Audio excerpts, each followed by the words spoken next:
Game changer 10th huge రిలీజ్తో open అవుతుంది, huge నెంబర్స్తో ఓపెన్ అవుతుంది. దాని తర్వాత మా సినిమా, దాని తర్వాత వెంకటేష్ గారి సినిమా అన్ని అలానే ఓపెన్ అవుతాయి. ఏం ప్రాబ్లం ఉండదు, అన్ని ఈక్వల్ స్క్రీన్స్ వస్తాయి. అదే ఆర్డర్ ఫస్ట్ గేమ్ చేంజర్, తర్వాత మీ సినిమా, తర్వాత వెంకటేష్. నేను రిలీజ్ ఆర్డర్ చెప్పానండి. చిరంజీవి గారితో చేశారు, ఇప్పుడు బాలకృష్ణ గారితో చేశారు. ఏం ఇద్దరు సీనియర్ యాక్టర్స్ అండి, వెల్ డిసిప్లైన్, వాళ్ళ దగ్గర నేర్చుకోవాల్సిన డిసిప్లైన్ ప్లస్ ఫోకస్ చేయటం, చేసే వృత్తి పట్ల రెండు ఈక్వల్ కామన్ పాయింట్స్ ఉంటాయి. వింటేజ్ అనే దాన్ని మీరు ఎక్కువగా ప్రయోగం చేశారు. అప్పుడు అవును, బాలయ్య గారిని వింటేజ్ ఇది మీకు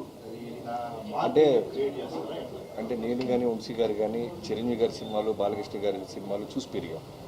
సో మాకు ఎలా ఉంటుందంటే వాళ్ళతో వర్క్ చేసేటప్పుడు మేము ఏదైతే హై ఫీల్ అయ్యామో అవన్నీ మళ్ళీ రీకలెక్ట్ చేయాలని ఉంటుంది. సో ఆ బాలకృష్ణ గారు, ఆ చిరంజీవి గారు మా మైండ్లో ఉంటారు.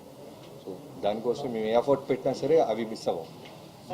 మీరు మెగాస్టార్ చిరంజీవి గారి అభిమాని అని చెప్పి బాలయ్య గారితో సినిమా చేసేటప్పుడు ఇది ఒక ఛాలెంజింగ్ టాస్క్, అంటే అంతకంటే బాగా తీయకపోతే తేడా వస్తాయని చెప్పేసి సో దాన్ని మైండ్లో పెట్టుకోవడం జరిగింది. అంతకంటే బాగా తీశారండి. నేను మీకు చెప్పేస్తున్నా, అంటే చిరంజీవి గారి ఫ్యాన్స్ నన్ను తిట్టుకున్నా అంతకంటే బాగా తీశారు. ఇప్పుడు ఆయన నిజంగా చిరంజీవి గారి ఫ్యాన్ అయినా, నేను బాలకృష్ణ గారి ఫ్యాన్గా నేను చెప్తున్నాను, ఆయన అంతకంటే చాలా బాగా తీశారు. మీరు విజువల్స్ చూస్తే మీకు అర్థమవుతుంది జాయింట్ వాళ్ళు. అక్కడ బందిపోటు దొంగలు, పొలం దేవి లాంటి characters same time Robin Hood తరగా క్యారెక్టర్ కనిపిస్తుంది. ఈ సినిమా కోసం మీరు ఆయన స్టోరీ తీసుకున్నారా, లేదంటే ఎలా చేశారా, రీసెర్చ్ చేయాలి? మాకు అదేనండి కంప్లీట్గా. మేము రాసుకున్న క్యారెక్టర్, మేము రాసుకున్న వరల్డ్ అదంతా. సో డాకు ఒరిజినల్ డాకు మహారాజ్ సంప్రదాయం లేదు, బాలకృష్ణ గారు దాని తర్వాత దీన్ని ఫాలో అవ్వాలి. మిగతా డాకు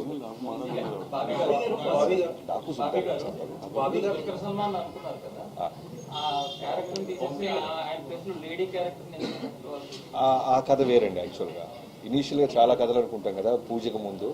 సో ఆ కథలో వన్ ఆఫ్ ద కథ అది. పూజ తర్వాత జరిగిన కథ ఇది అంతే. బాబీ గారు, యాక్చువల్గా బాలకృష్ణ గారి సినిమా అంటే బాలకృష్ణ గారి లుక్స్ గురించో, డైలాగ్స్ గురించో, యాక్షన్ ఎపిసోడ్స్ గురించో ఎక్కువ మాట్లాడుకుంటాం మనం. బట్ వంశీ గారు అవన్నీ కాకుండా విజువల్స్ అంటారు ఫస్ట్ దగ్గర నుంచి. ఏంటి ఈ మార్పు కారణం? అంటే అదే మేము స్టార్ట్ చేసే ముందు నేను వంశీ గారు క్లియర్గా చాలా మేము అనుకున్న మోటివేషన్ ఏంటంటే, ఇంటెన్షన్ ఏంటంటే, బాలకృష్ణ గారి సినిమాలు డైలాగ్స్ కోసం వస్తారు, యాక్షన్ ఎపిసోడ్స్, ఓన్లైనర్స్ ఉంటాయి. అవి వాటన్నిటితో పాటు మనం ఏదో స్పెషల్గా చేయాలి బాబీ. అంటే విజువల్గా, అంటే ఇప్పుడు మనం ఏదో మలయాళ ఫిల్మ్ చూసినప్పుడు, తమిళ సినిమా చూసినప్పుడు, హాలీవుడ్ ఫిల్మ్ చూసినప్పుడు మనం ఓ 2-3 రోజులు సినిమా ఆఫీస్లో మాట్లాడుకుంటారు డైరెక్టర్లు కానీ రైటర్లు కానీ.